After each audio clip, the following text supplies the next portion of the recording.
I'm Dylan Jackson, I'm on the blue team, and anytime I see a movie, I feel like I'm a character in that movie. I'm Christian, I'm on the red team. I'm a vigilante by profession. A wise man once told me, with great power comes great responsibility. And I'm here to win! My name is Arnold, and I like to win! Yeah! Hi, I'm Matt Hoffmeister, and I don't even really know what I'm doing here. I don't even like camping, so this is just crazy. Welcome to Survivor, Grammar Edition. This game is a little different than previous years. Your winnings are based solely on knowledge, not strength. Also, there will be 3 challenges. The losing team in each round will have to choose a member who is not allowed to participate in the next challenge. There may be a few surprises in store this season. Let's get started. Round 1 is called Fishing for Abbreviations. This is how it works. Each team has to pull fish out of the water. Each fish has an abbreviation tattooed on it. Abbreviations are often used in footnotes or for conserving vital space in the work of writing. These abbreviations are not in italics because of current practices. Match the abbreviation with the correct translation on the trees. The team with the most correct fish at the end wins. Go! 10-pounder! Italy is Latin for a whale's ovaries, so egg is obviously the correct answer.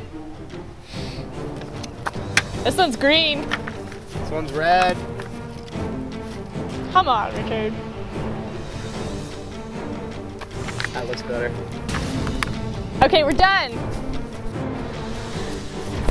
Wow, you guys managed to get every single one wrong. Poppycock! Let's see what we have here. E.g. actually means exempli gratia, which means for example. V.S. means versus or against. I.e. means id-s, which means that is. E.t.c. stands for etc., which means and so forth. Et al. Means et alia, which means and others. Maybe the blue team will have better luck.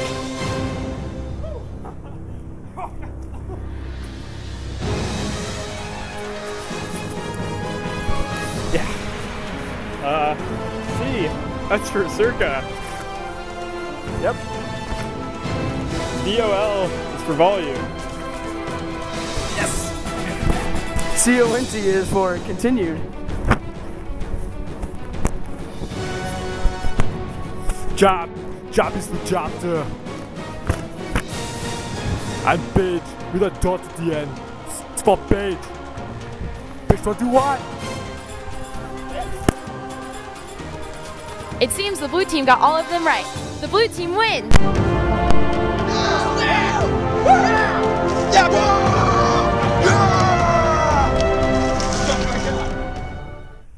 Point tally. Red team has no points. The blue team has 2 points. 1 point for winning the abbreviation round and 1 bonus point. Let's take a look where that bonus point came from. Hey Dylan. What's up? How does this rope look on me? Great.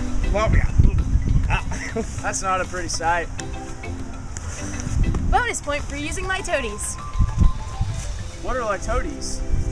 Dylan, you must know what litotes are. Litotes is a rhetorical device where you say something by negating the opposite. Like you said, it's not a pretty sight. The man with a rope around his neck.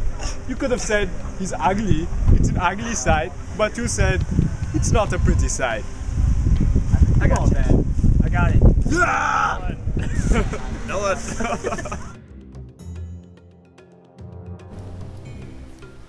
Round 2 is the quotation challenge. In this challenge, both teams will be going on a scavenger hunt. When they arrive to each checkpoint, there will be 2 trees. On each tree will be an incorrectly used quotation and a correctly used quotation. The teams must follow the correctly used quotations to find the ending and win a point.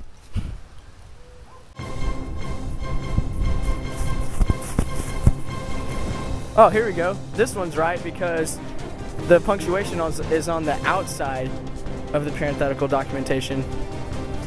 He's absolutely right. No. You know what, Dylan? You're not right. Please do tell. Parenthetical documentation. You always have the punctuation inside the quotation marks. That's how you end it. But you must also have punctuation to end the clause outside the parenthetical documentation. Come on, Dylan. Alright, let's go to the next stage.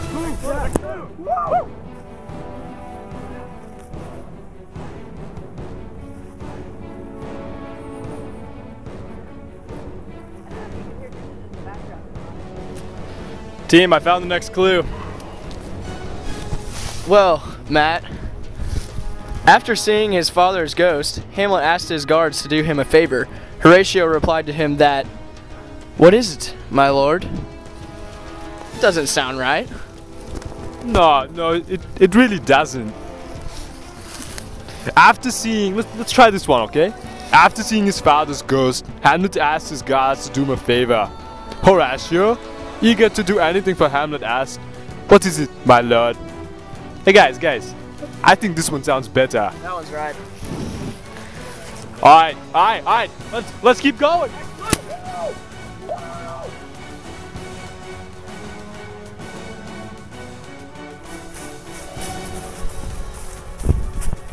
Look, I think this one's right. It starts a quote with a comma.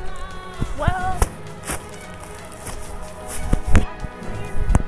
this one's right because when the quote's longer than one sentence, you have to start it with a colon.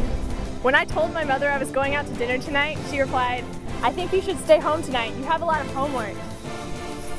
Right. That way. Let's go.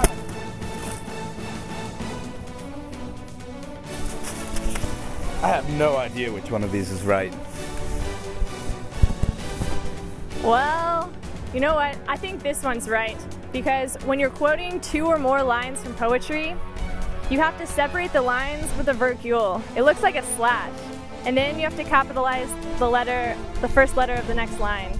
So it's this one, guys.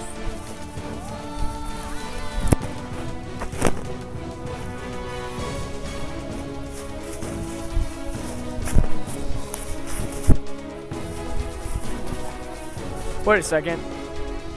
These cards look exactly the same. You know what, team? I think they are the same. No guys, can't you tell? Look, this one, the question mark is inside the quotation, and on this one, the question mark is outside the quotation. And because this one is inside, it's wrong. Why? Because apples are disgusting in of itself is not an actual question. So you must put the question mark outside the quotation, like on this one. Right? Pow! Pow pow! Whoa! Let go! Yeah!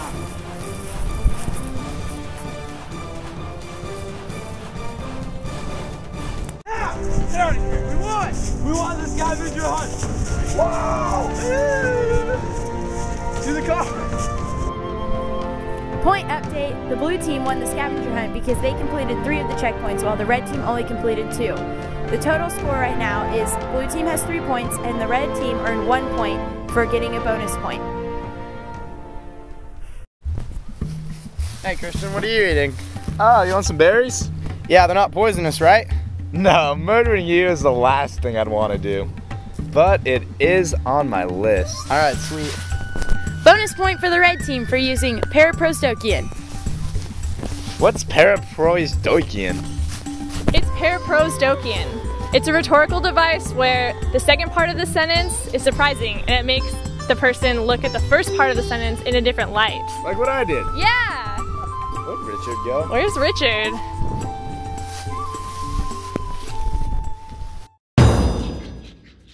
Last evening, the red team was forced to eliminate a team member because of their second loss. Tina was voted off, which leaves Christian as the last standing red team member. Well, you know, it's nothing personal or anything, but I'm voting off Tina. I mean, we haven't seen Richard in a long time, and I have immunity. She's the only other one on my team. Plus, I just don't think she has the necessary chromosomes to compete in a game of this caliber. For the ellipses challenge, the 2 teams will be competing using 2 wagons, the noodles, the helmets.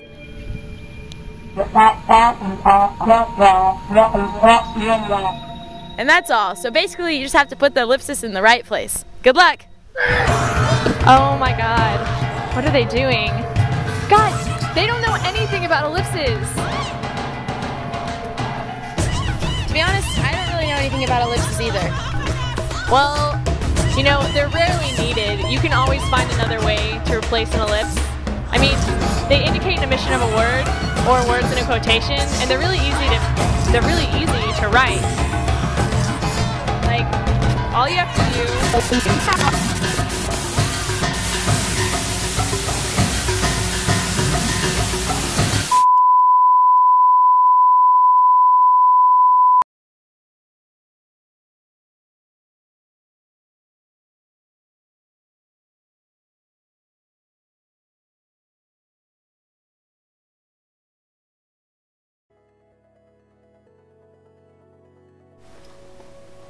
After an unfortunate last-minute cancellation of the season this year, I've managed to get the red and blue team captains to sit down once again to explain exactly what went on behind the scenes of such a racy season. Hello. Hi. So Ramis, tell me, what went so terribly wrong with the ellipsis challenge? Well, we had no idea what ellipses were. I still don't. It was complete chaos. I think I'm still the only one who knows. So, why don't you share with us why ellipses were so detrimental? Well, ellipses are perceived as well known because you see them most often in dialogue where a thought trails off. However, since they are rarely needed and are an eyesore to a text, writers use them sparingly. Ah, that is why we didn't know. Yeah, if you're quoting an obvious fragment clause or phrase, ellipsis points aren't needed. So, when do you use them? Okay, let's say you want to end a quote with an ellipse. You put a punctuation mark immediately following the last word followed by 3 spaced periods.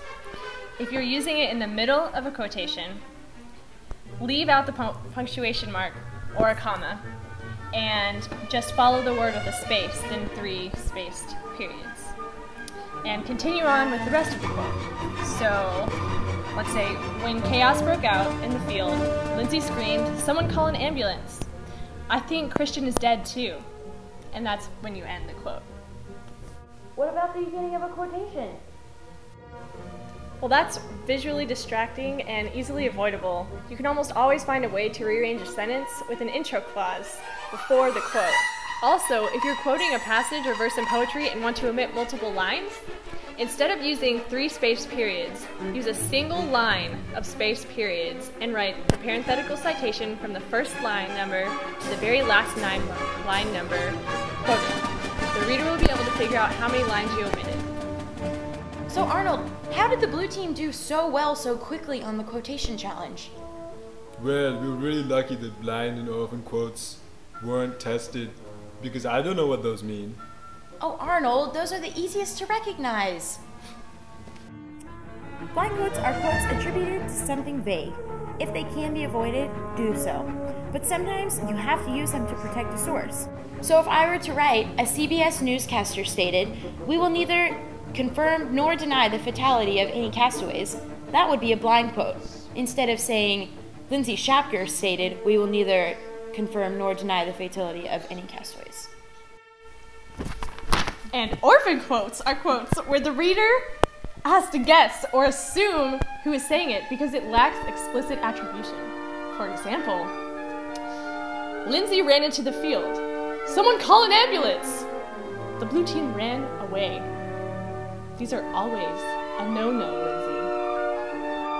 Lindsay. Lindsay, it seemed to me that you were kind of biased towards the blue team. Their abbreviation challenge was way easier. It's not that I love the red team less. It's that I love the blue team more. You know, Tina, you didn't really fit in with the red team. You were too smart for the unintelligent reds, and yet too dumb for the intelligent blues. Thanks. Whoa, Lindsay, did you know you were talking in antithesis? What is that? Simply put, an antithesis is a balanced sentence with contrary ideas, juxtaposed together, often in parallel structure. For example, the Pope once said to me, "To err is human, to forgive, divine." And in that sentence, you see how two contradicting ideas were put in the same sentence in parallel structure. That is antithesis.